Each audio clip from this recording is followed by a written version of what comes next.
And they want to mama Jesus. I have a question to ask. Ewo, did you hear that? I said ask. And what when you axe?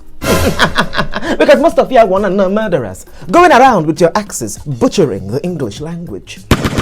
Guinea axe. When you assume that the spelling of that word is AKS.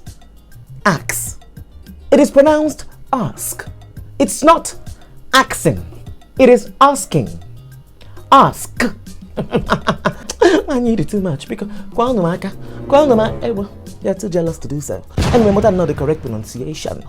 Because that's what it is. Ask. So that when you go out there and ask questions, people can answer you correctly. Because you asked properly. Continue.